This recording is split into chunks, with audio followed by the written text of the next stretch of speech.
जो आदमी छल कर रहा है हमारे साथ, वो देख रहा है। जब वो मालिक हमारी तरफ देखेगा तो निहाल कर देगा, और जब उसकी तरफ देखेगा तो बेहाल कर देगा। हमें तो लगता है लड़ाई झगड़ा छल कपट इसमें सब ठीक रही है। कुछ बातें ऐसी होती जो केवल सहनी पड़ती। कोशिश करो, अगर राजकीय कार्रवाई से तुम बच सकता है तो बच सकता है, नहीं तो शांत सह जाओ, वो देगा, मालिक कहीं से दे देगा। और जब ऊपर जो बैठा हुआ सबके देख रहा है, वो जब देख लेगा ना, तो वो जब न्याय करेगा तो विध्वंस हो जाएगा सामने वाला।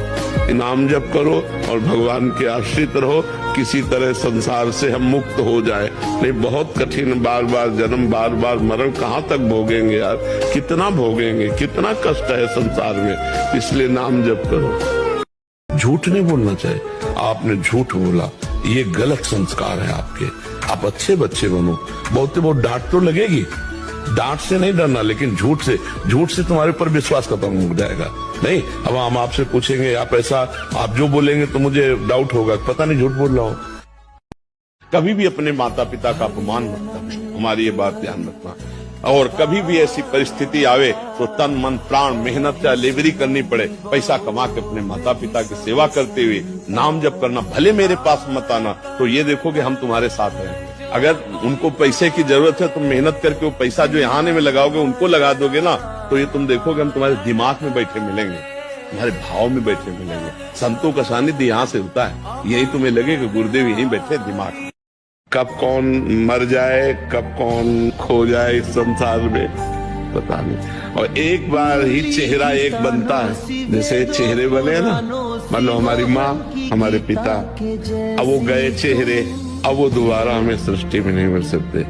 लाख चिंतन करो लेकिन वो माँ नहीं मिलेगी, वो पिता नहीं मिलेंगे, वो पति नहीं मिलेंगे, वो पत्नी नहीं मिलेगी, वो पुत्र नहीं मिलेंगे। मिल जाएंगे माँ जैसे, लेकिन माँ ने किसी से भी अपने उद्धार की बात पूछ लो, बता देगा वो किस तभी। जब तक ब्याह ना हो। एक जंगल में ऋषि रहते थे, तो 12 वर्ष उन्होंने वृक्ष के सूखी छाल की पपड़ी पा करके और कठिन भजन किया। अब तो महातेजस्वी हो गए। एक दिन काम प्रकट हुआ और कहा, क्या तुम समझते हो कि तुमने काम पर विजय प्राप्त कर ली? तो उनका एक काम क्या, हजारों काम पर विजय प्राप्त कर चुका हूँ। तो बोले महाराज अब मैं अपने बाण संधान करता हूँ और आप संभालो अपने को। तो उनका जाओ नहीं तुम्हें भस्म कर दूंगा। इतना कह के चले गए। अब जहाँ जहाँ वो पपड़ी खाते थे वहाँ वहाँ हलवा घी का। ऋषि ने जब देखा कि वृक्षों के जितने वृक्ष उस जंगल में सब में हलवा लगा हुआ, तो उनका मेरे तप से भयभीत होकर वृक्ष हमें लगता है कोई स्वादिष्ट पदार्थ देने लगे। अब वो खाने लगे। अब 10वें वृक्ष से जब पाया तो आधा किलो हलवा तो गया ना, तो अब हड्डी के ऊपर मांस बढ़ना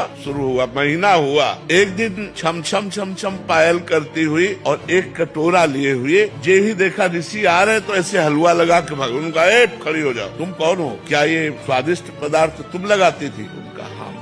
तो भाग क्यों रहे हो? मैं आपके तप से भयभीत हूँ। बोले नहीं नहीं नहीं, महीनों से इतना स्वादिष्ट पदार्थ पवार, क्योंकि पहले अन्न जाएगा तो बुद्धि बदलेगी ना। तुम इतना स्वादिष्ट पदार्थ पवारे, तुम भयभीत क्यों हो रही हो? तुम बोले महाराज वृक्ष में चुपचाप इसलिए लगा जाती थी कि आपकी सेवा बन जाए, मैं आपकी सेवा करना चाहती हूँ। बोले लाओ कटोरा, वृक्ष में लगाने की जरूरत नहीं है। अब रोज कटोरा लेके तुम ले आ जाना, मैं इस कुटिया में रहता हूँ, कटोरा लेके आ जाना। काम ने चैलेंज किया था, मैं अपना बाण संधान कर रहा हूँ, तुम सावधान। फिर एक दिन पूछा, तुम इस जंगल में क्यों रहती हो? तो उनका मेरी माँ तपस्विनी है, तो मैं अपनी माँ के साथ रहती हूँ। तो आखिरकार तुम्हें ब्याह तो करना ही पड़ेगा। ये तो माँ का विषय है, मेरा विषय तो है नहीं, ये तो माँ जाने। तो बोले माँ से बात करके आप कल आना। बोले अवश्य। दूसरे दिन पधारी, महाराज मैं निराश हूँ, ब्याह नहीं हो सकता। बोले क्यों, निराशा क्यों? बोले माँ ने एक शर्त रखी है कि अपना मुंह काला करके मुझे पीठ में बैठाल कर और अपनी कुटिया से और मेरी माँ की कुटिया तक आपको घुटनों के बल चलना पड़ेगा और मैं आपके पीठ में, और ऐसा मैं आपसे करवाना नहीं चाहती। उनका अगर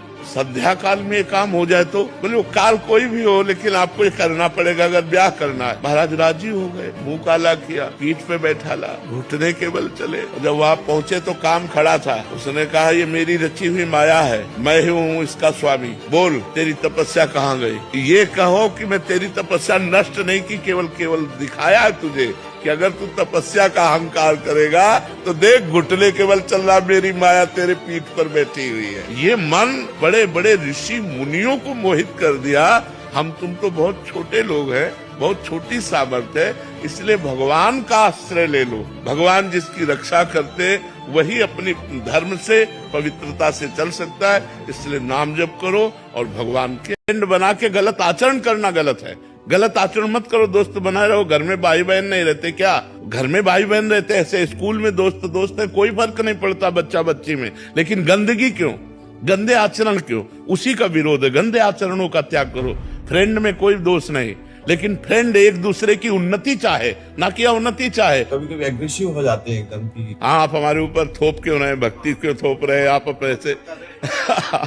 ऐसा है, ऐसा ही है। पर हमें लगता है फिर भी हमें पीछे नहीं हटना चाहिए, हमें फिर आगे बढ़ना चाहिए। अपने बच्चों से मित्रवत व्यवहार करके, बिल्कुल ऐसा उनको लगे कि पापा हमारे दोस्त हैं, कि देखो ये गलत बात है, ये आप मत करो, आगे चलकर हम आपको सब सुविधाएं देंगे, लेकिन अभी ये ठीक नहीं है। मित्रवत उनसे जानकारी करो, उनके आचरण कहाँ फिसल रहे हैं उनको पुष्ट करो। तो है तो बहुत कठिन, क्योंकि जैसा संग होता है वैसा ही रंग चढ़ता है। तो यदि वो बच्चे सत्संग सुने, श्रद्धा करें, तो हमें लगता है परिवर्तन हो। जिंदगी से लड़ना सीखो, हारना नहीं। सच्ची मानो, ये मनुष्य जन्म है, हम अविनाशी हैं, परमात्मा के अंश है। दहाड़ना सीखो, हर कष्ट को गले लगाना सीखो, हर संघर्ष को रौंदना सीखो। अरे बिल्ली कुत्ते की तरह रो करके मर जाना ये मनुष्य जन्म नहीं।